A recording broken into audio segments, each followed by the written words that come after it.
Ok, ahí se ve, ¿verdad?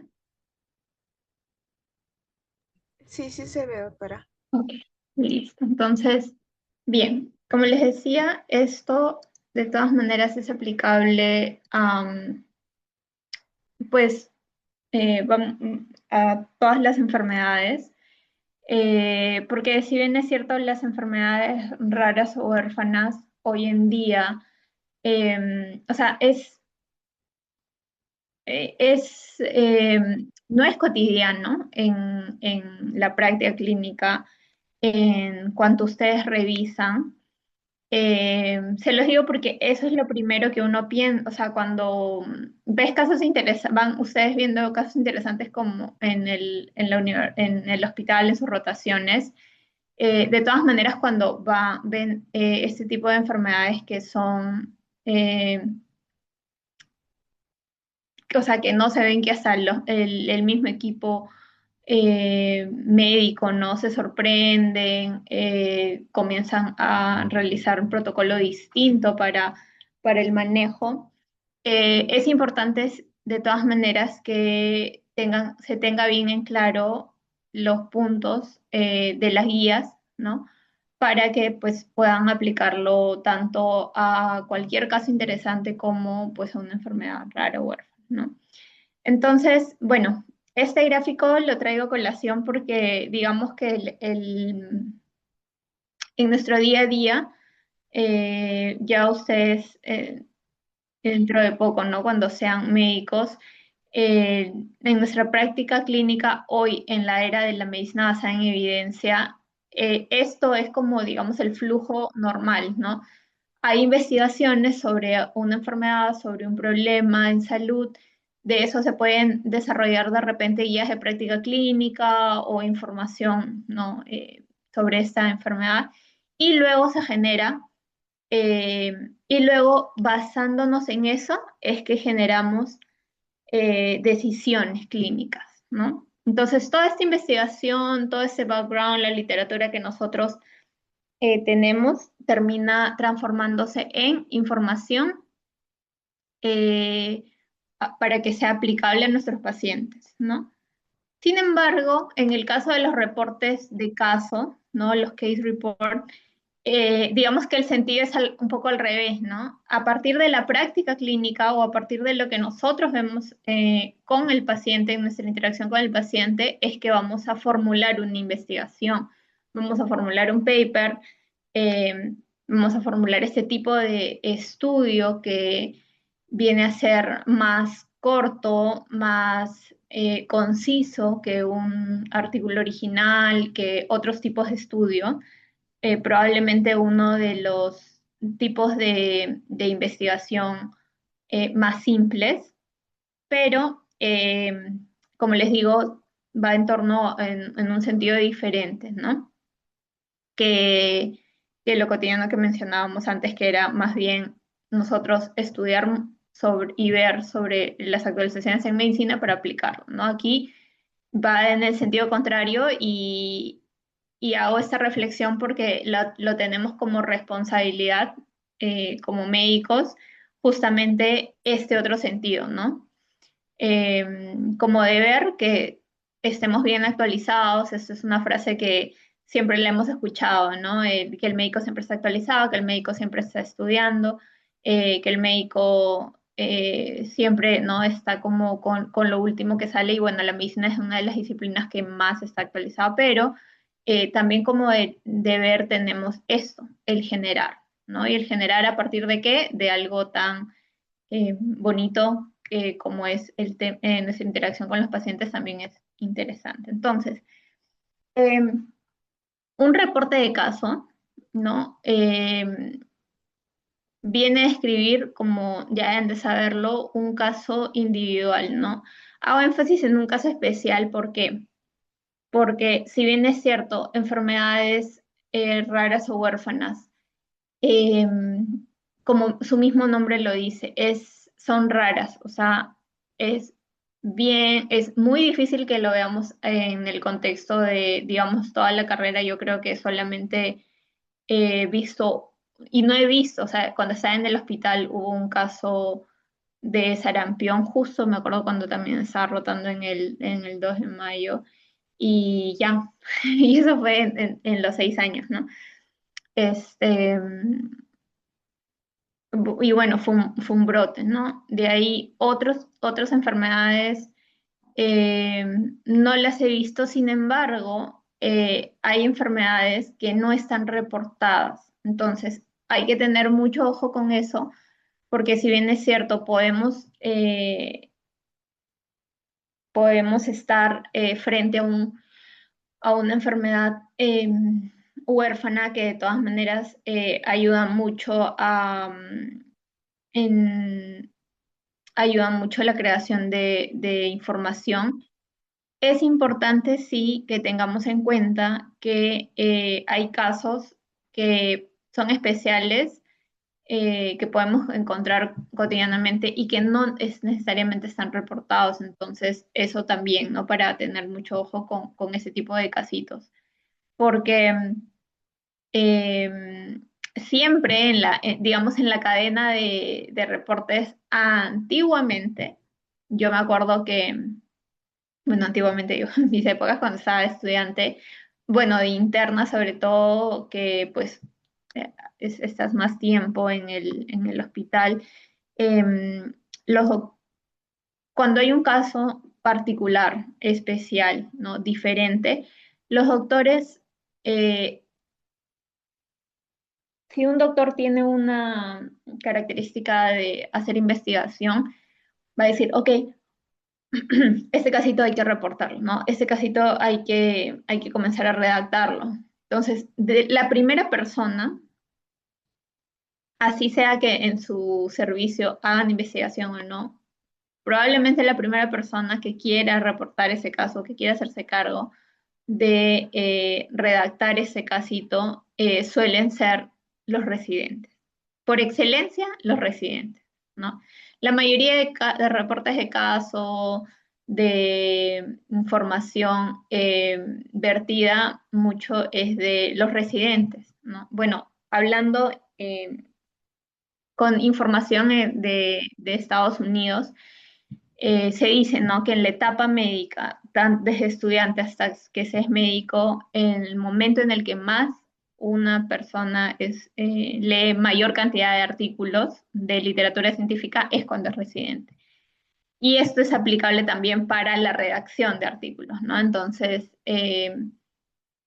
mi recomendación, como les digo, como estudiantes, es que de todas maneras estén al tanto a esos casos, ¿no? Y pegados a esas personas que son también los que como les digo, por excelencia las primeras personas que suelen querer hacer los trabajos, ¿no? Estos casitos. Entonces, importante que los reportes de caso, digamos, el corazón es que haya la discusión de este caso encontrado con otros casos. En la situación de enfermedades raras, a veces la demografía, ¿no?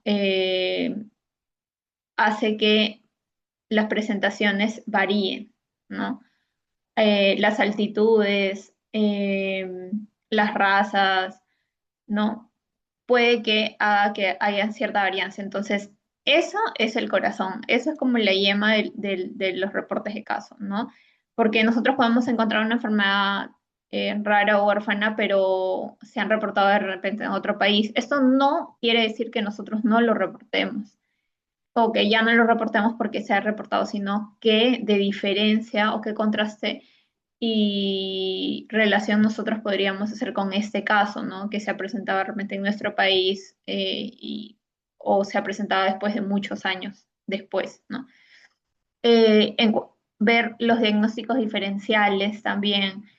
Hay especialidades donde es mucho más claro la necesidad de hacer este tipo de estudios, por ejemplo, dermato, porque ustedes saben, una roncha, una pápula, es desde una picadura de mosquito, o sea, es desde una reacción de eczematosa hasta picadura de mosquitos, hasta una lesión premaligna, ¿no?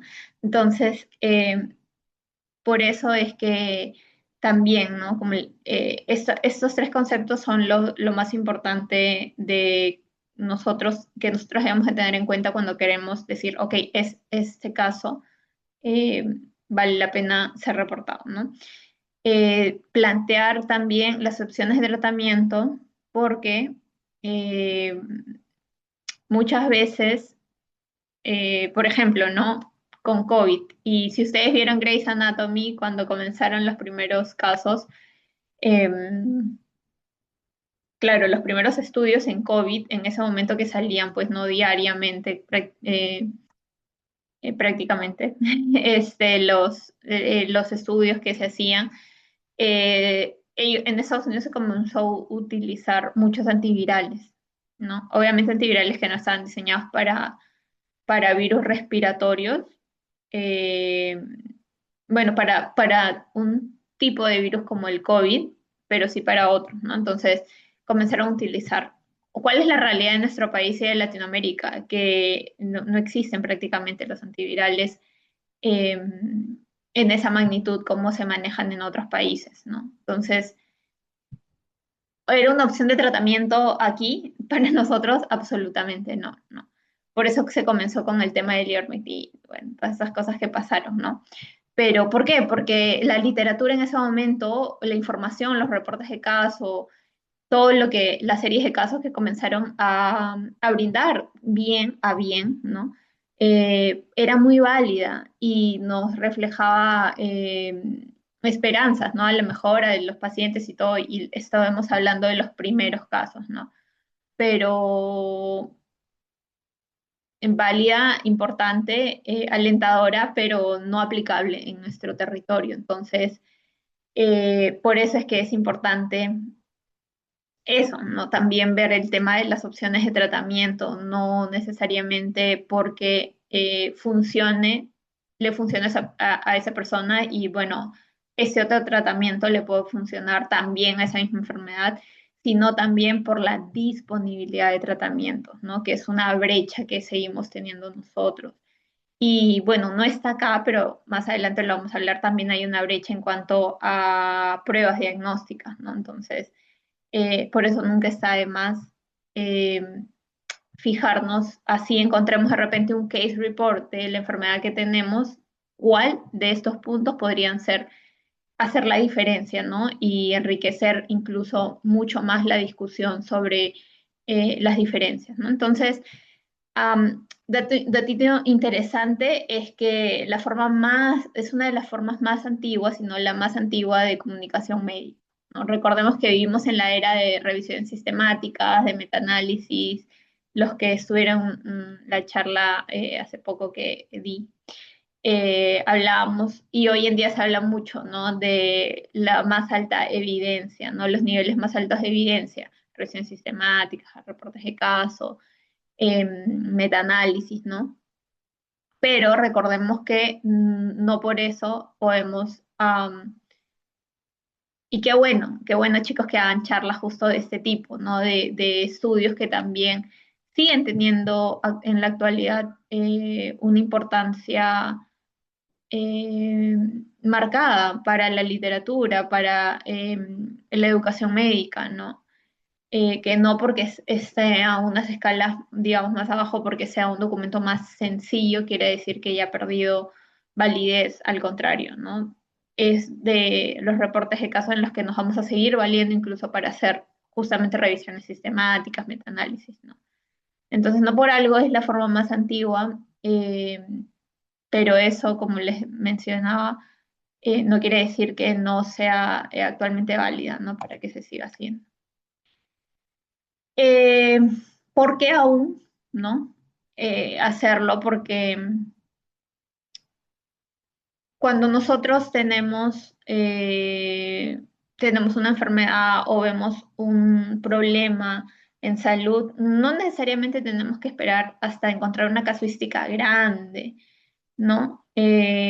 Cito mucho el tema del COVID porque, bueno, es el cambio en salud pública, en investigación epidemiológica, clínico, que más ha sacudido en los últimos años, ¿no? Entonces, hay, por ejemplo, habían casos de niños que desarrollaban patologías cardíacas relacionadas a COVID, ¿no? Eventos cerebrovasculares asociados a COVID, ¿no? Nosotros no vamos a esperar a tener 300 o 100 casos de eventos vasculares asociados a COVID para recién realizar estudios, ¿no? Por eso sigue teniendo una importancia grande, ¿no? Y porque me va a facilitar una publicación de que yo no necesariamente vaya a tener que esperar a que haya una casuística, sino, ok, se presenta este caso, funciona, va bien, un pronóstico distinto al que nosotros hemos visto, una presentación distinta, lo publico, ¿no? Entonces, este esquema del reporte de caso nos va a facilitar una llegada también directamente con la comunidad científica, ¿no? Y que permite reproducibilidad, sobre todo porque, como les decía, ¿no? Así sea que hayan, por ahí reporten la enfermedad en otros lugares, yo ya tengo un esquema probablemente de que si es que esto se reportó en África, cómo es que fue, cómo es que se dio su tratamiento y de repente, eh, no sé, siendo una enfermedad infecciosa, mi tratamiento empírico sí funcionó a diferencia de él, entonces del otro caso, pues lo reporto, ¿no? Y como dice acá, un caso, y mucho ojo con esto, ¿no? Un caso bien escrito puede generar hipótesis, alertar sobre efectos adversos o describir nuevas enfermedades. Recuerden que todo comienza que de algo, ¿no? El fuego se hace de una chispa. Entonces, si nosotros hacemos un buen reporte de caso, que probablemente eh,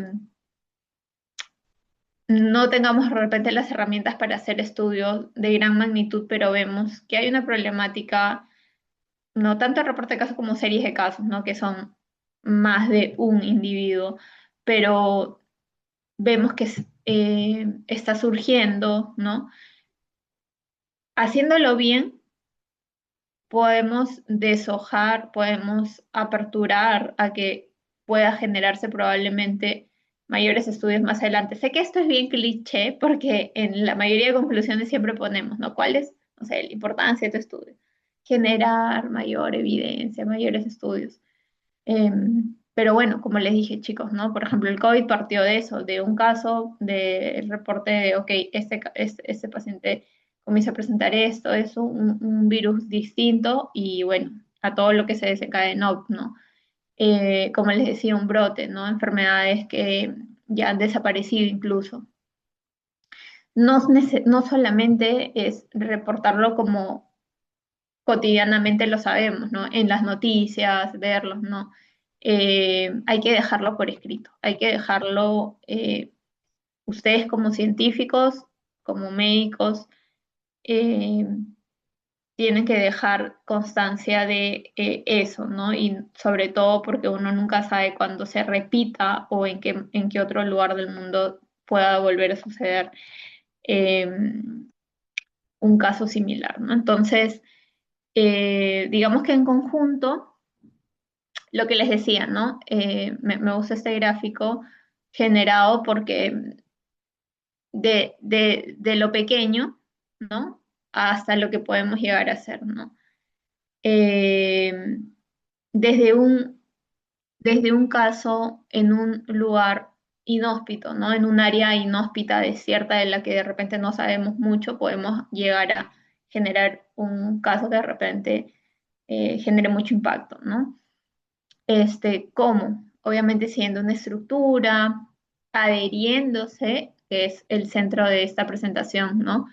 A una estructura que ya nos brindan las guías, aplicando la mejor forma de práctica clínica, ¿no? Implementando también las mejores técnicas y, bueno, recomendaciones que justamente son las guías que nos dan. Y comunicando los hallazgos, ¿no? Siempre que se pueda comunicar aquellas cosas que hemos encontrado, ¿no? Eh, Y hago esta comparación con los inventos porque la gente dice, no, si algo se inventa, o sea, están como en el deber de compartir, ¿no? Ustedes recuerden que ustedes son como pequeños inventores cuando encuentran casos, ¿no? Cuando salen con un paciente que tiene una evolución distinta, viene con una presentación distinta, responde a un tratamiento distinto, ¿no? Nadie que descubrió la pólvora lo hizo para sí, o nadie que descubrió la electricidad lo guardó solamente para tener electricidad en su casa, ¿no? Todo eso tiene que ser compartido. Entonces, eh, compartido y describiendo correctamente aquello que nosotros encontramos, podemos generar finalmente un reporte de caso que genere impacto, ¿no? Y que finalmente contribuya, como siempre decimos, a el conocimiento médico y a la comunidad científica. Recuerden que, bueno, ya esto lo digo de repente más adelante. Bueno, la guía que es un checklist básicamente, ¿no? De 3 ítems. Ustedes pueden descargarlo, hay varias formas, como un checklist, como una guía. A nosotros, a los estudiantes, no sé si en la Rich, también de repente lo hacen. Nosotros tenemos algunos cursos en los que los estudiantes evalúan artículos según la guía, ¿no? Entonces nosotros les pedimos que se lo descarguen y evalúen, por ejemplo, se describan un par de artículos y los evalúen con la guía CARE, ¿no? Y digan, ok, este artículo cumple los 13 ítems, cumple parcialmente, no los cumple, y como conclusión, ¿qué es lo que ustedes consideran? ¿Cómo consideran que está ese reporte de caso? Bien estructurado, no necesariamente metodológicamente malo, metodológicamente bueno, o muy bueno, ¿no? Ahí es donde viene ya un análisis clínico, ¿no? De las personas, pero tanto como para evaluarlo como para ustedes al crearlo, es importante tenerlo súper presente, ¿no? Y obviamente el manejo, ¿no? Porque si es que ustedes, por ejemplo, de acá a mucho tiempo, o a unos meses, o a un año, un par de años, no realizan un reporte de caso, yo les invitaría a eso, ¿no? A que de todas maneras se descarguen la guía Care y busquen un caso clínico, un reporte de caso que les ha gustado o que de una enfermedad que para ustedes es interesante y evalúenla con su guía Care, cosa que así ustedes también tienen la práctica tienen la práctica de cuáles son esos ítems, ¿no? Entonces, la próxima vez que de repente ustedes, en el momento que quieran realizar un trabajo de investigación, ¿no? Quieran hacer un reporte de caso, ya están familiarizados con esos puntos, ¿no? ¿De dónde viene el nombre? De justamente CARE, ¿no? De Case Report. eh, que fue creado en el 2013, porque antes del 2013, como bien lo había mencionado en el otro slide, es la comunicación médica, ¿no? Más antigua. Entonces, al ser más antigua, no había una forma uniforme, ¿vale? La redundancia. No estaba estandarizado la forma en la que los reportes de casos se daban, se escribían. Por lo tanto, no había similitudes muchas veces entre los reportes de caso. En una era en la que estamos haciendo revisiones sistemáticas, eh, metaanálisis, ¿no? Necesitamos comparativas, necesitamos similitudes, necesitamos que todas las investigaciones compartan un esquema justamente para poder hacer un análisis de eso, ¿no? Entonces, es por eso que en el 2013 se crea esta guía, ¿no? Diferencias, lo que mencionaba, ¿no? Antes se presentaban casos clínicos, ¿no? Antes que se establezca cómo es un reporte de caso. Eh, Desordenado, obviamente, porque algunos comenzaban por el paciente llega en el día 1, otros comenzaban porque, eh, o sea, día 1 desde que ingresó al hospital, vino teniendo melena, eh, ¿no? Por su hemorragia digestiva alta, inconsciente, qué sé yo. Pero otros podían describir un caso de cirrosis avanzada diciendo que el paciente ya venía con antecedentes de vómitos con sangre, ¿no? Entonces, no había un orden. En cambio, la guía Kerr nos trae una forma estructurada de describir un caso, ¿no? No había una línea de tiempo, o sea, ya imagínense, como les digo, algunos comenzaban por el antecedente, otros comenzaban por enfermedad actual, cada quien como le parecía, ¿no? Entonces, Care sí tiene un timeline de cómo es que se ha presentado la enfermedad, ¿no? No hay perspectiva del paciente en el caso clínico, porque era como cuando uno reporta el caso, ¿no? O describe un caso clínico en el hospital, ¿no? Y el paciente tal, tal, tal, pero no la perspectiva. Que esto es opcional, totalmente facultativo en Care, no necesariamente tienes que ponerlo, pero sí, digamos, aporta porque ustedes al incluirlo pueden dar una ventana distinta, una vista distinta de lo que es el caso, ¿no? Sí, no, más bien viéndolo de la perspectiva de la misma persona que padece la enfermedad. En el Obviamente el caso clínico tradicional no está estandarizado porque no habían pautas, no habían puntos que necesariamente que tiene que tener.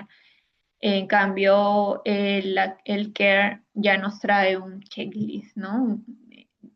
Mucho más fácil para los que somos amantes del orden y de las eh, estructuras y sistemas, siempre un checklist es súper satisfactorio, ¿no? Ver que se completen todas las cosas. Entonces, qué mejor guía, qué mejor forma de tener un checklist para saber qué sí, qué no debo tener. Eh, entonces, bueno, estas guías, esta guía principalmente, ¿no? Que es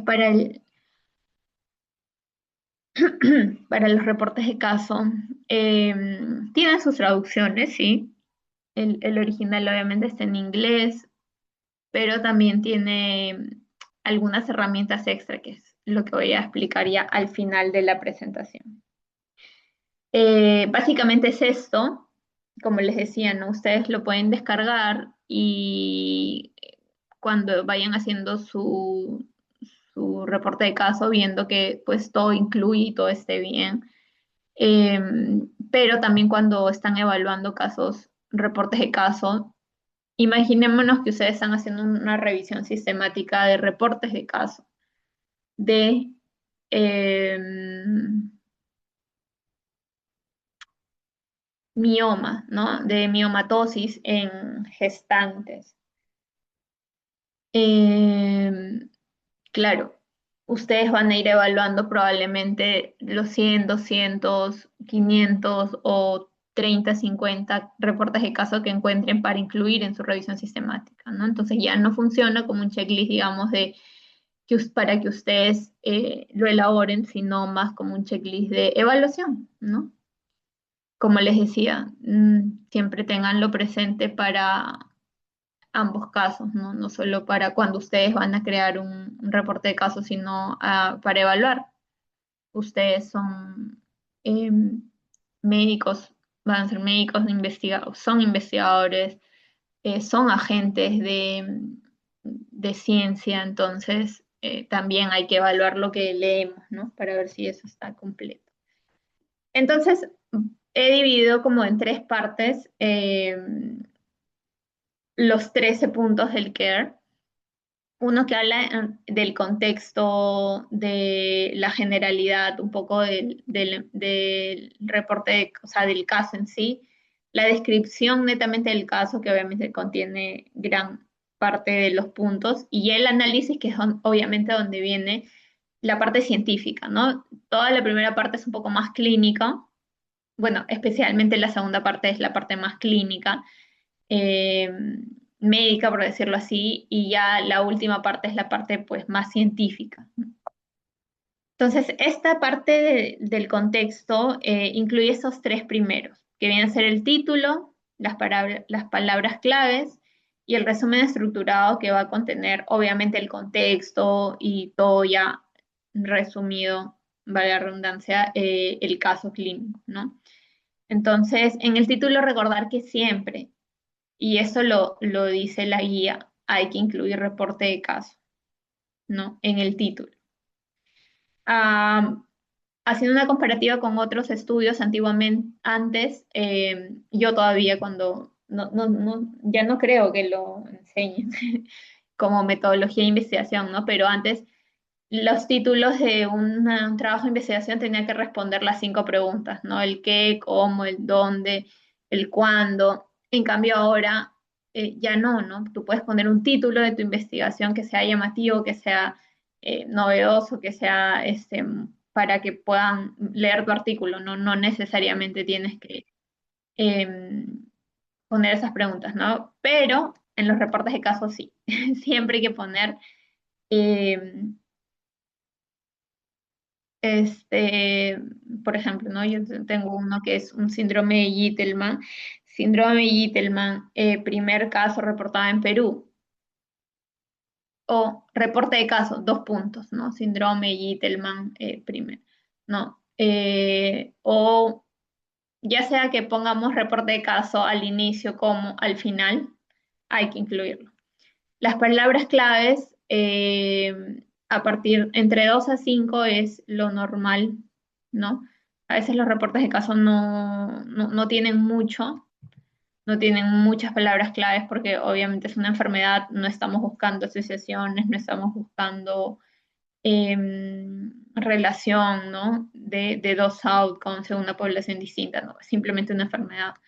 Entonces, las palabras claves van a ser reducidas. No hay problema si ahí son dos, chicos. Si son 2 palabras claves, that's okay. Y bueno, el resumen estructurado que obviamente tiene que tener todas las pautas. En el título, recordar que hay que principalmente lo que no nos podemos olvidar es el diagnóstico principal, ¿no? ¿Verdad? El diagnóstico principal de una forma clara, ¿no? O sea, la condición, ¿qué es? Diabetes juvenil, ¿qué es? Primer caso de rubiola, ¿qué es? Defecto congénito asociado a teratógeno, ¿no? ¿Qué es? Es importante tenerlo en claro, bien, ¿no? ¿Y qué es lo que probablemente hace único este estudio, ¿no? Como les mencionaba, ¿por qué? Porque es el primer reporte en nuestro país, ¿no? O porque sobrevive, por ejemplo, los siameses más de 20 años, ¿no? ¿Por qué? No, o sea, esas dos cositas son súper importantes, por eso me gustó este gráfico generado porque o sea, son dos cosas que hay que tener en cuenta para que nosotros podamos crear un título que impacte, ¿no? Como les decíamos, hoy en día ya hablamos al momento de hacer un título en un trabajo de investigación, un reporte de caso, o sea, lo que sea, un título que impacte, ¿no? No, obviamente vamos a llegar como en las noticias, ¿no? Con títulos, titulares que sean muy sugerentes, ¿no? O sobresalientes, ¿no? En literatura científica hablamos de un título conciso, importante, pero que nos dé información importante, desde el título, chicos, desde el título.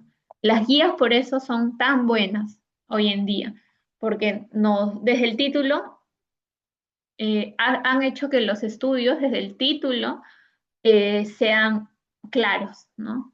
Y ya no tengamos a veces que revisar todo el estudio para saber si lo que estamos buscando, ese artículo lo va a incluir.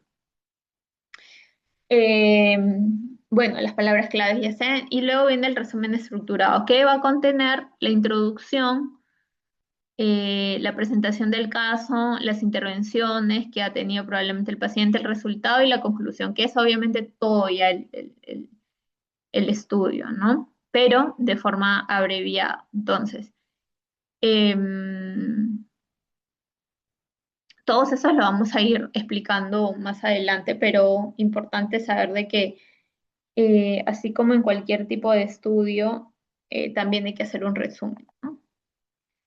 La segunda parte, como les mencionaba, ya es un poco la parte netamente clínica, ¿no?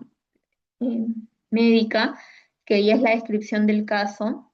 Sin embargo, la introducción, eh, yo diría que es un poco de los dos, ¿no? Es un poco de la parte del contexto y es un poco de la parte de descripción de caso. ¿Por qué? Porque va a tener la parte de justificación en la que vas a hablar de por qué es importante este caso, esta enfermedad, y la revisión bibliográfica, ¿no? O sea, por qué es que finalmente estamos hablando de este caso al mundo. Eh, Y bueno, luego la información al paciente, que es importante y clave, poner el sexo, poner datos que no sean identificables, o sea, que no nos diga quién es el paciente, ¿no? Y bueno, luego los hallazgos clínicos, ¿no? Que obviamente es describir ampliamente eh, qué es lo que encontramos en el paciente, ¿no? Entonces, la descripción de caso, como les mencionaba, esta segunda parte, va a tener muchas cosas, muchos componentes, ¿no? eh, datos demográficos del paciente, la historia médica, los hallazgos clínicos, las pruebas que se realizan, los tratamientos que se administraron y finalmente el seguimiento, ¿no? Y cuáles son y cómo es que ha resultado el paciente. Entonces, en la introducción, esta secuencia es importantísima. Esta secuencia es importante al momento de que nosotros eh, generemos eh, la introducción. Primero, establecer el contexto científico, ¿no? Esto es como todo estudio, ¿no? Hablar un poco de los antecedentes, eh, lo siento, de los antecedentes y de qué cosa hace que este estudio sea, esta enfermedad sea relevante, este casito en especial, ¿no? Eh, luego, justificar la relevancia, ¿no? Que es explicar por qué el caso, perdón, claro, después viene esto, ¿no? Primero, en general, todo lo que se sabe del caso y lo que no se sabe, este es el contexto científico. Luego, ¿por qué? ¿No? Porque el caso, y luego destacar el impacto potencial, o sea, pasado, presente y futuro de, digamos, el problema en salud, ¿no? Que vamos a hablar.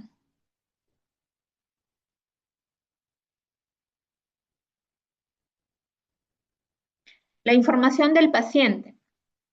¿No? Que hablábamos de describir edad, sexo, motivos de consulta, qué es lo que lo llevó, ¿no?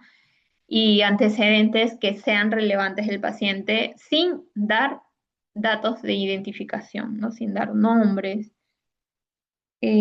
apellidos, esas cosas. Eh, a veces hay algo que destaca en un caso, ¿no? Eh, por ejemplo, hace poco supe de un síndrome que yo nunca había escuchado, de verdad que nunca había escuchado.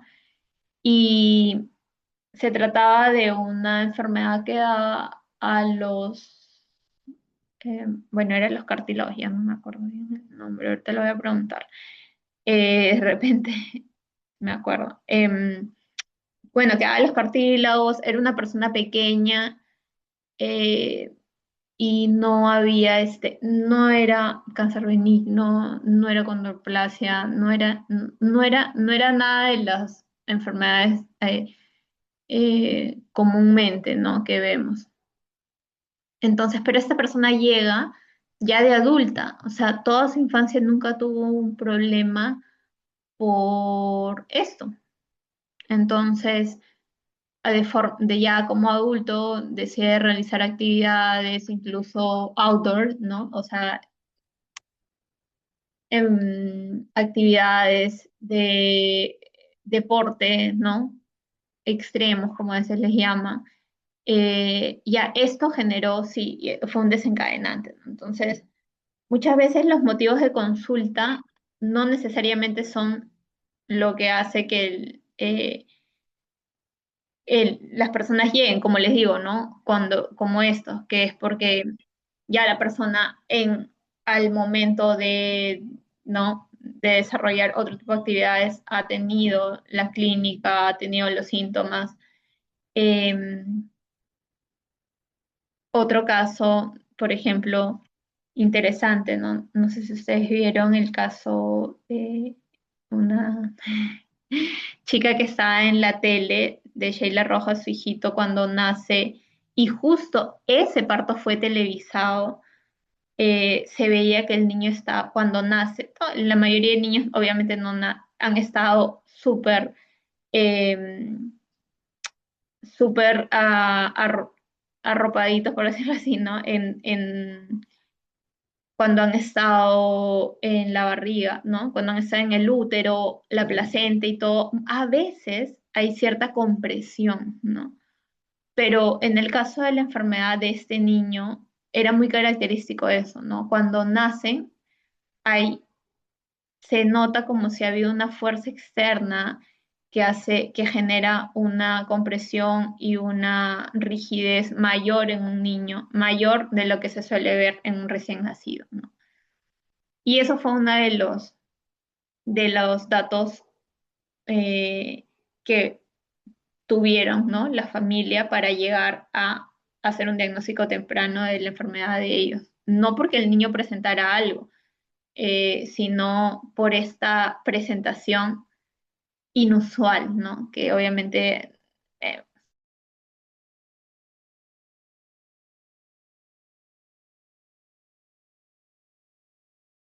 cuando ven la entrevista, pero como les decía, ¿no? No necesariamente a veces los pacientes llegan por la clínica, o a veces sí, y a veces no es de forma temprana, sino tardía. Entonces, uno de estos eh, datos puede ser interesante para reportar. Sarcoidosis, por ejemplo, que es una enfermedad que nosotros no la tenemos acá en nuestro lado del mundo, nuestra enfermedad casi granulomatosa por excelencia es la TBC, pero digamos en el otro lado del mundo, India, Asia, tienen sarcoidosis, ¿no? ¿Y qué es lo común que está asociado a el sexo femenino?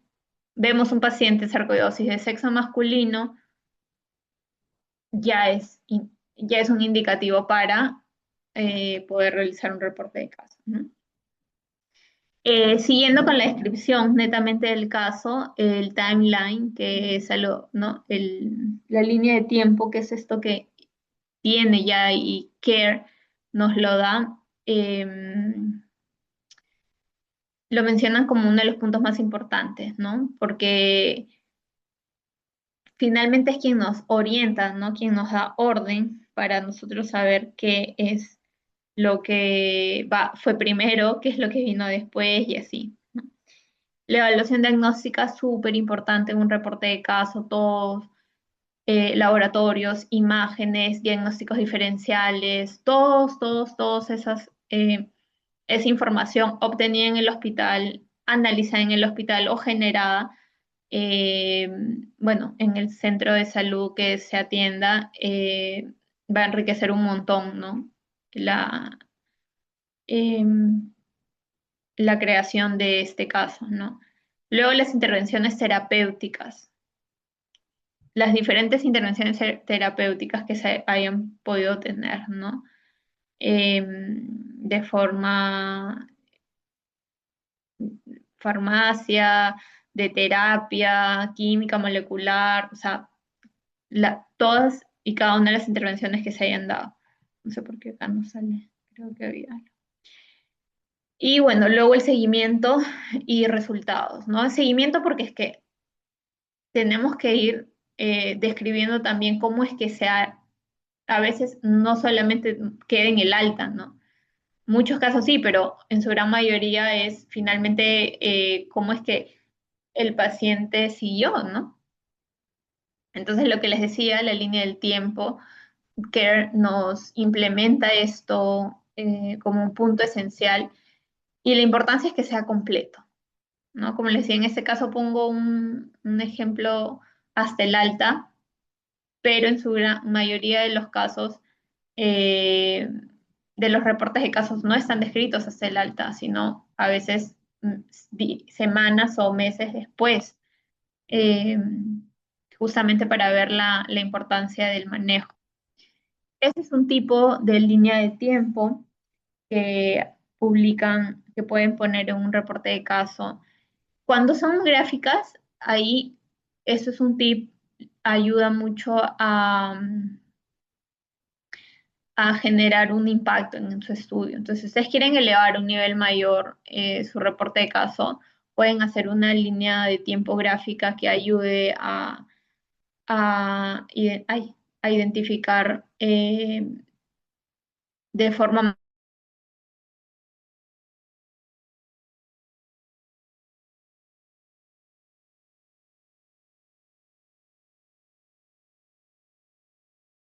el paciente en el tiempo, interesante también, grupo de enfermedades. Bueno, de ahí viene la evaluación diagnóstica, que es lo que le mencionaba, todo lo que se hace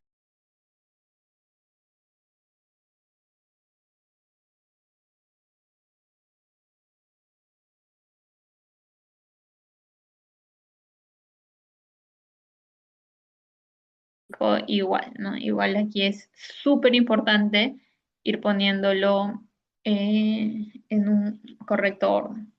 La intervención terapéutica, qué tipo de tratamiento, de qué dosis, en qué duración, qué cambios se realizaron de repente que pueden haber hecho que el curso de la enfermedad tome un giro diferente, ¿no? Esto ya como intervención terapéutica, como una descripción mucho más detallada, ¿no? Luego, chicos, ya viene la parte del análisis, que ya, como les decía, ya es un poco más la parte pues, científica. Y es la discusión que como todo tipo de estudio científico, yo les diría que es, si no es el corazón, si no es lo más importante, es lo segundo más importante, ¿no? En este caso, como el mismo nombre lo dice, es reporte de caso. ¿Cuál va a ser la más importante? La estructura, ¿no? La descripción, lo que hemos mencionado hace un momento. Pero después, automáticamente viene la discusión, porque ahí es donde yo le muestro al mundo que este es un caso distinto, pero yo les describo al mundo por qué, ¿no? Y qué es lo que lo hace tan distinto. Ahí ya viene la discusión, porque en la introducción ustedes dejan como, por ejemplo, como les decía, no, si es una enfermedad huérfana que no se ha visto, obviamente en la introducción ustedes van a recapitular a muchísimos años atrás. Si es una enfermedad que ha brotado y no se sabía ningún caso en años, van a retroceder muchísimo más antes y probablemente en años o en lugares, situaciones en las que ni siquiera había el apoyo diagnóstico. En cambio, al hacerlo en la actualidad o de repente haber hallado esto en un hospital, en un centro eh, muy capacitado y con buen equipamiento, ¿no? Hay sus grandes diferencias. Entonces, aquí es donde esa comparación es importante. Luego, la perspectiva del paciente, lo que les mencionaba, que es opcional, que no necesariamente tiene que poner cómo es que sintió el paciente, ¿no? Porque una cosa es ponerlo eso eh,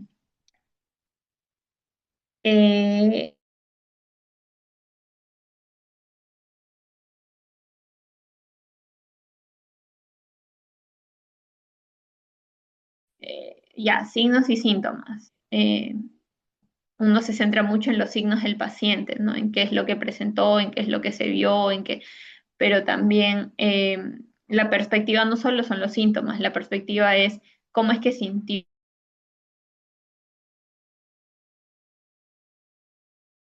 ¿no?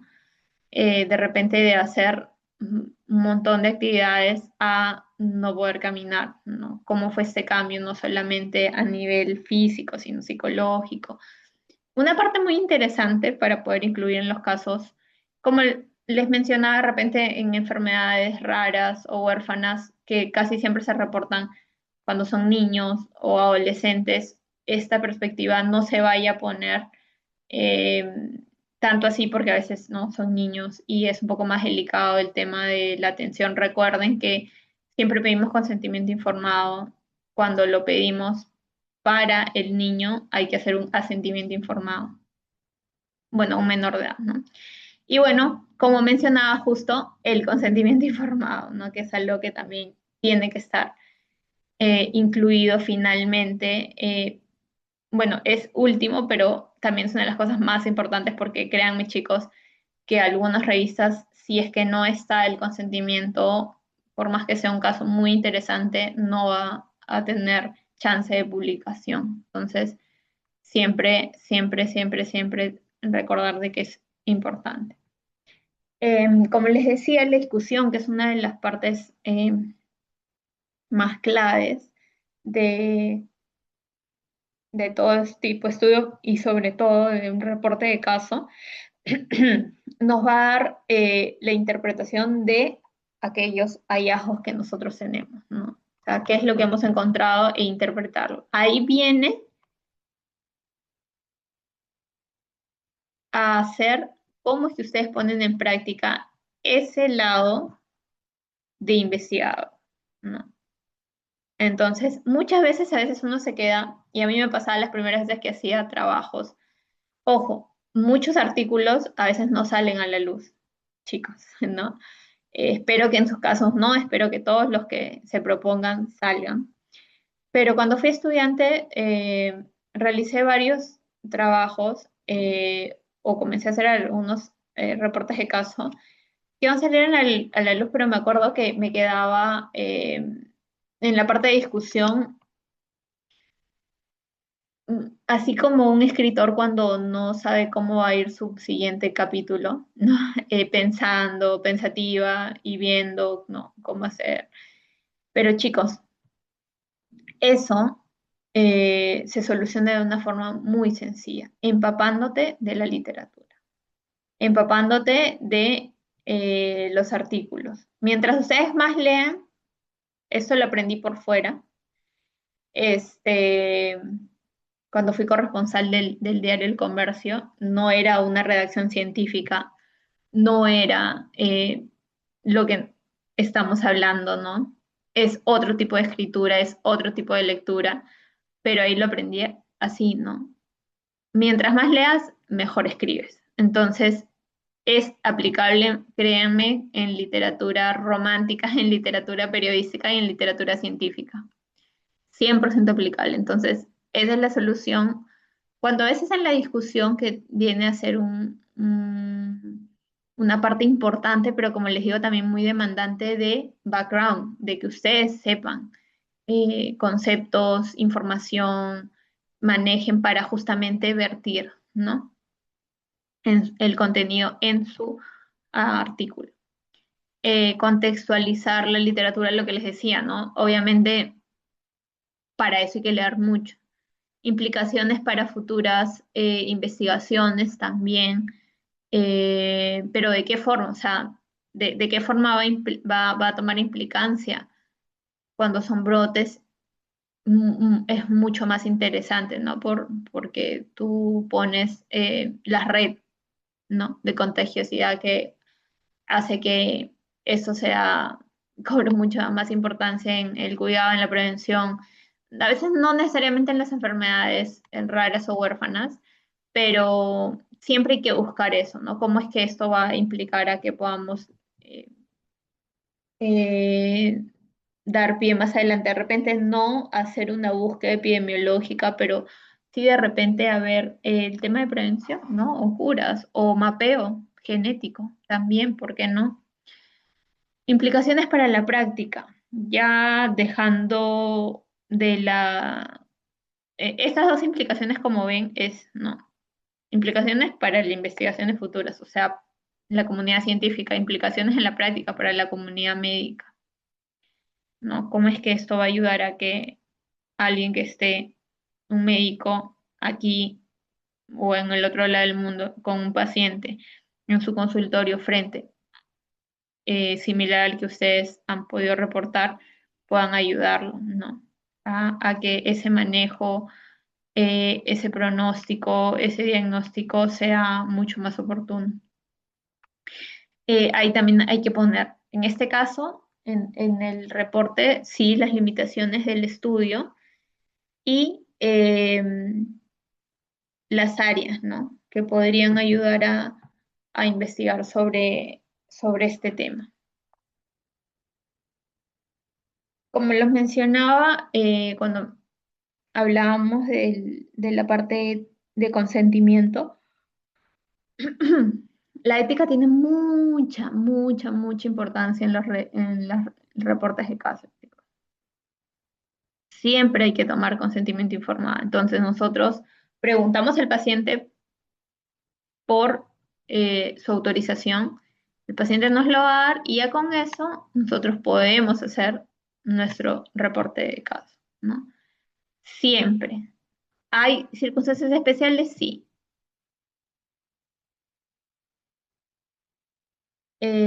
Ay, ¿qué pasó acá?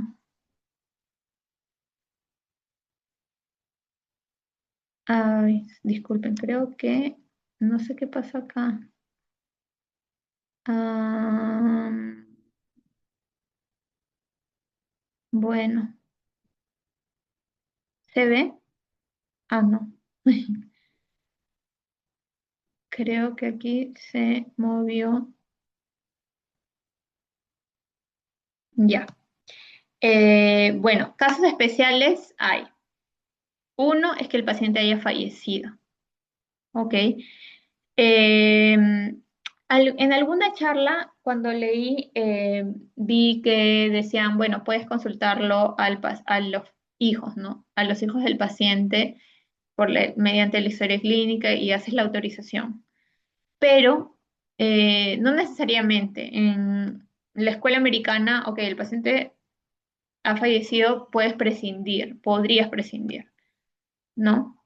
Eh, luego que cuando hay hospitales que son docentes y que son netamente entregados a la investigación, y estos hospitales ya generan un consentimiento informado desde el ingreso en el que incluyen posible investigación de su caso. Ahí se eximirían también del consentimiento informado.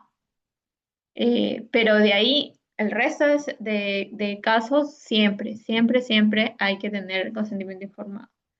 No lo puse acá, pero ya por el tiempo no lo agrego. Pero bueno, ya se los he mencionado, ¿no? Entonces, para tener un correcto reporte, o sea, un reporte de caso que cumpla todas las cosas que nosotros queremos, obviamente ya mencionamos los 13 puntos del CARE, pero este es como un resumen, ¿no? O sea, hay que tener las consideraciones éticas siempre, cuidando la confidencialidad del paciente, tener como bandera nuestro consentimiento informado, completo, ¿no? Que nuestro caso clínico sea claro y conciso. En la redacción científica, ojalá de repente tengan charlas de esto, porque la parte de redacción es bien interesante, es bien bonita. Yo, como les decía, con la experiencia de venir haciendo otro tipo de escritura, saltar al lado científico, o sea, hacerlo cuando era estudiante del colegio, ¿no? Porque lo del diario lo hacía cuando era escolar.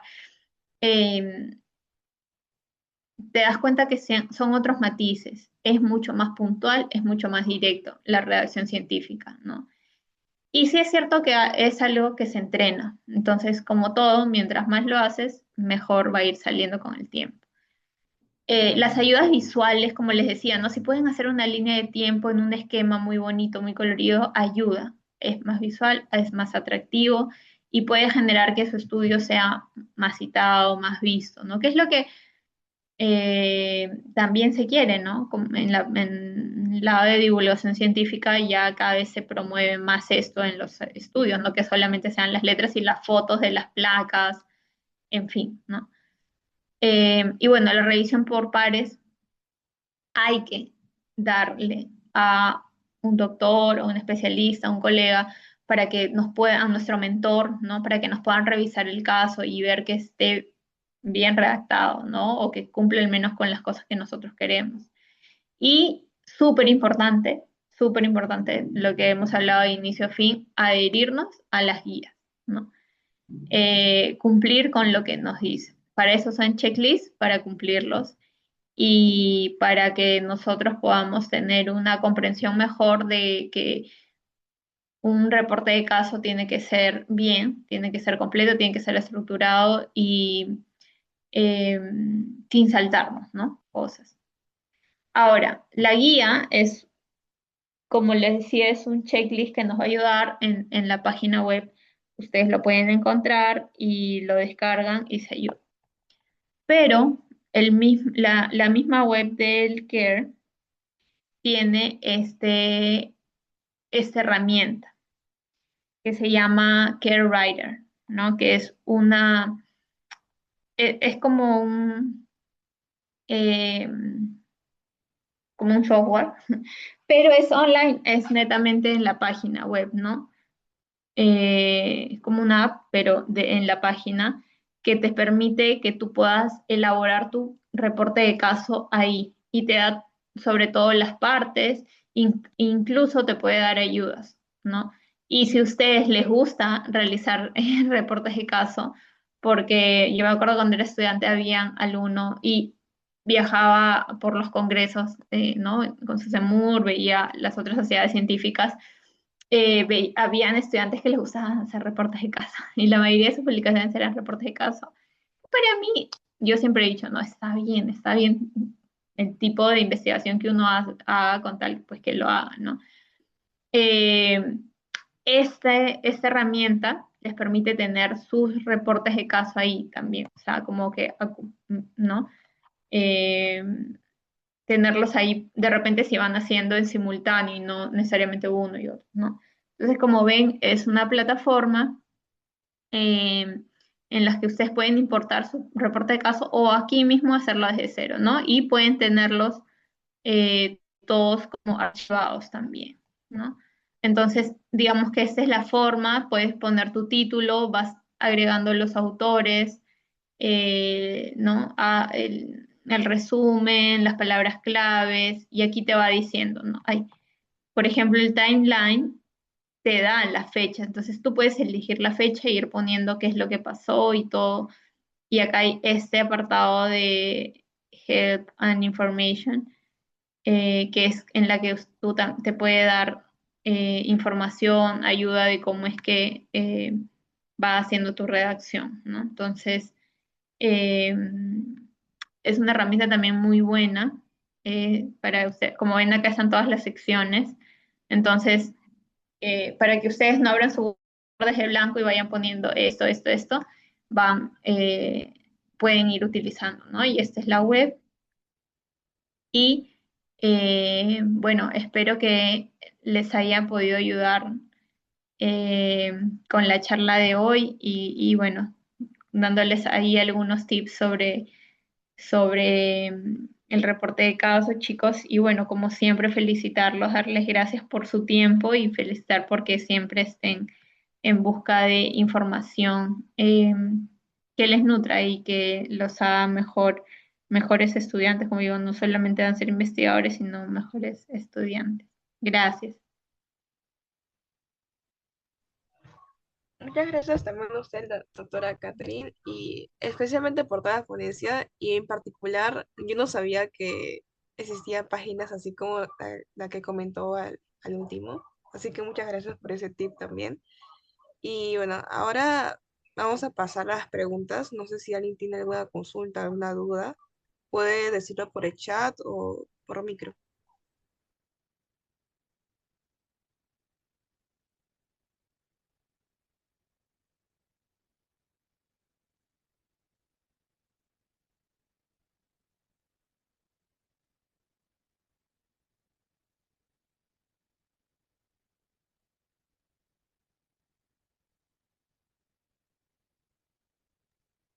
Creo que todo quedó claro. Ujú. Sí. Entonces, sí, no hay preguntas.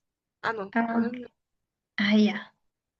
Ay, muy buena pregunta, Camila, muy buena pregunta. Hubo una diapositiva que no coloqué, no sé si es porque estuve pasando de mi memoria a esa, pero hay dos tipos de lugares donde ustedes pueden publicar, ¿ok? Que son revistas que publican casos clínicos y hay revistas que son clínicas, ¿ok? Entonces, ¿por qué es importante hacer esta salvedad? Porque no todas las revistas clínicas reportan, ay, no todas las revistas clínicas tienen, eh, reportan, perdón, publican reportes de caso, no todas. Hay algunas revistas que, este, hay algunas revistas que no, siempre, casi siempre publican artículos de originales, como les llamamos, ¿no? Los que tienen introducción, metodología, eh, resultados, discusión, ¿no? Entonces, y hay los journals netamente de reportes de caso. Ambos tienen pros y ambos tienen contras, sí, porque la mayoría de revistas clínicas suelen tener mayor reputación, mayor factor de impacto, ¿no? Lo negativo, digamos, el contra, es que casi, o sea, no siempre aceptan y no siempre son muy queridos, por decirlo así, los reportes de casos, ¿no? Entonces tienen más tasa de rechazo. Eh, por ejemplo, la revista del INS, ¿no? La revista experimental y epidemiología del INS, que es una de las revistas que está en Scopus y es peruana. Esa es una revista clínica. Aunque es epidemiológica, la mayoría de artículos son clínicos. Entonces, es más probable las tasas de rechazo en ese tipo de revistas, ¿no? Por ejemplo, revista de ginecología de Perú, revista de gastroenterología.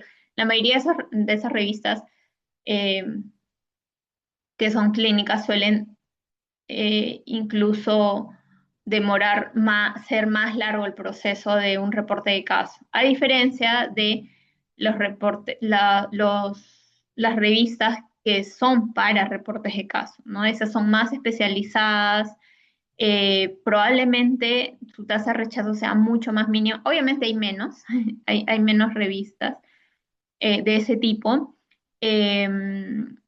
También son más accesibles. Lo único es que las revistas netamente de reportes de caso no tienen tanto factor de impacto, ¿no? Porque solamente, pues,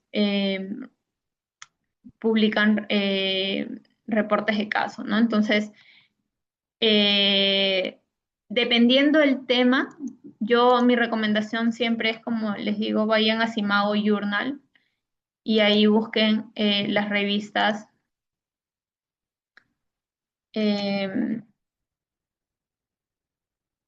búsquenlas, a ver, por ejemplo, los voy a compartir, aprovechando esa pregunta que es muy interesante,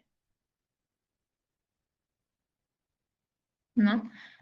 Eh, mi recomendación, por ejemplo, si ustedes eh, quieren hacer su primer artículo y de repente las revistas clínicas se demoran o no les dan tanto chance, ustedes pueden ir a Simao Journal Rank, que es donde están todas las revistas afiliadas a Scopus, a PubMed. No están al 100% todas, pero están el 98%, ¿no?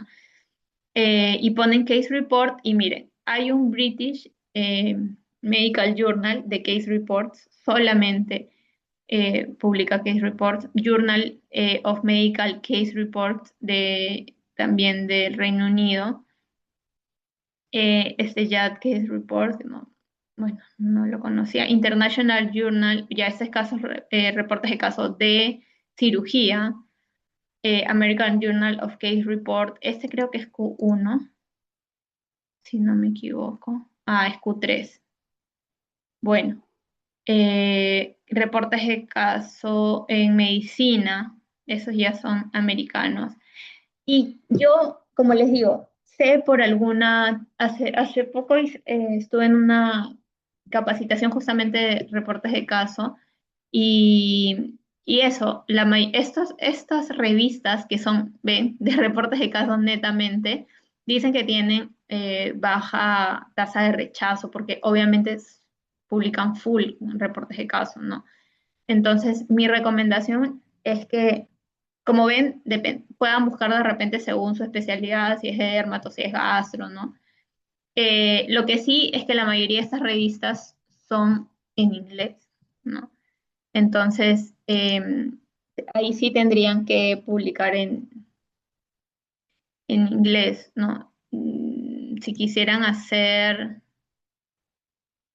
de repente el filtro para ver eh,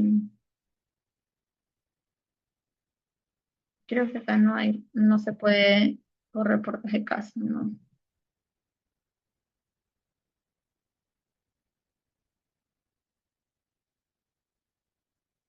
No, acá no se puede ver según los reportes de caso, pero bueno, como ven buscándolo,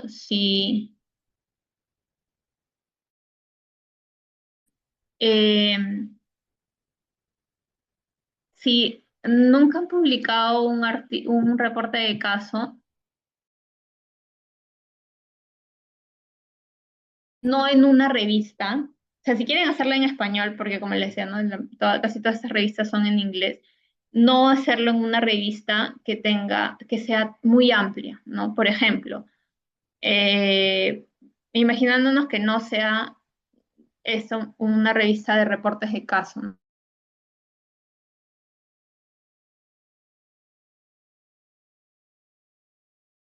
Solamente recibe muchos tipos de estudios, sino muchos tipos de estudios de diferentes temas. Entonces esos ya son revistas que reciben mucho de todo.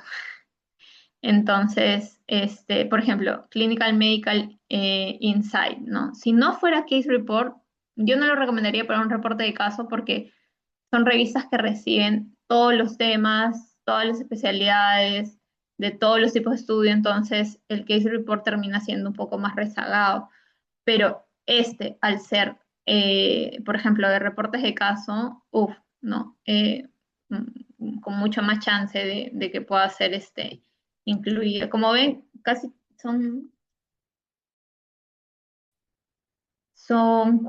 Q3, Q4, por lo que son reportes de caso, porque la mayoría de revistas, por ejemplo, de Oxford, de British Medical Journal y todos, son Q1, ¿no? Pero en este caso, como son de revistas de reportes de caso, ¿ok? Entonces, hacer esa diferencia, que es algo que me faltó, sí, en la presentación.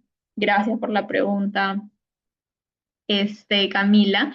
Eh, para reportes de caso hay que definir eso con el equipo.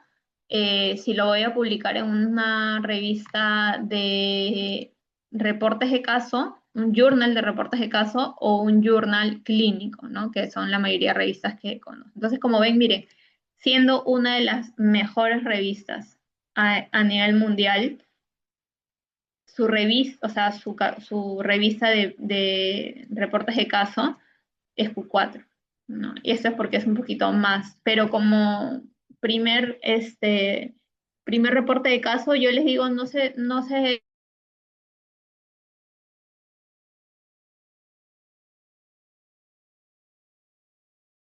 ¿no? Eso, como les digo, netamente al traducirlo en inglés. Si lo hacen en español, busquen una de especialidad, ¿no? O sea, están haciendo algo de geriatría, una revista de geriatría, van a hacer algo de repente eh,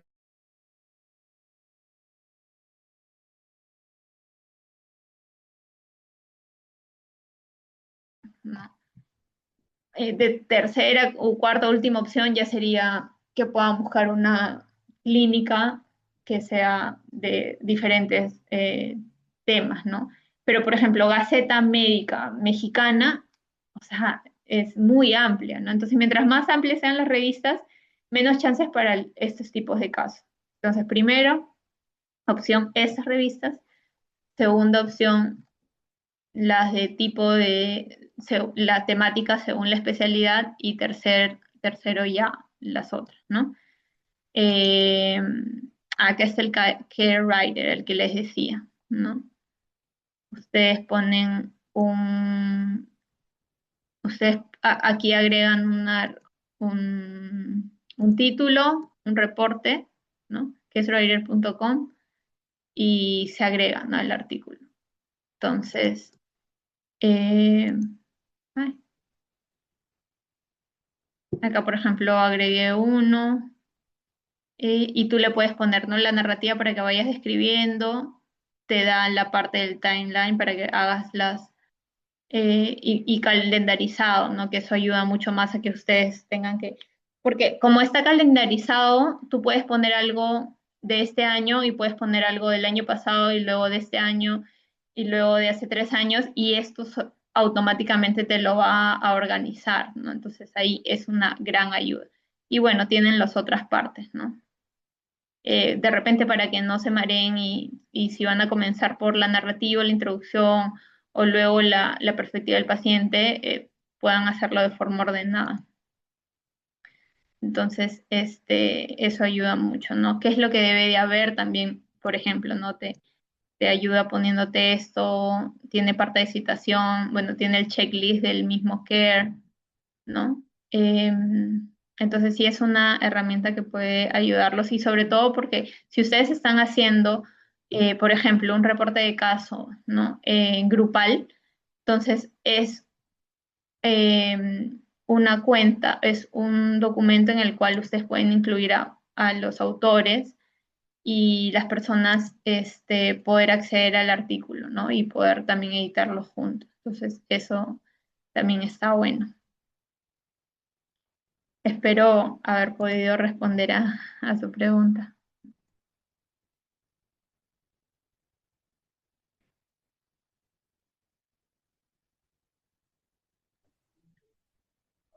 No sé si hay más preguntas. Ok, gracias Camila también. Creo que ya no hay duda. Ok, súper chicos. Muchas gracias. Bueno, gracias por la invitación. Encantada de estar con ustedes una vez más, al menos virtual. Buenas noches. Muchas gracias, doctora. Ahora, chicos, por favor, todavía no se vayan. Voy a pasar el post-test para que puedan validar su asistencia.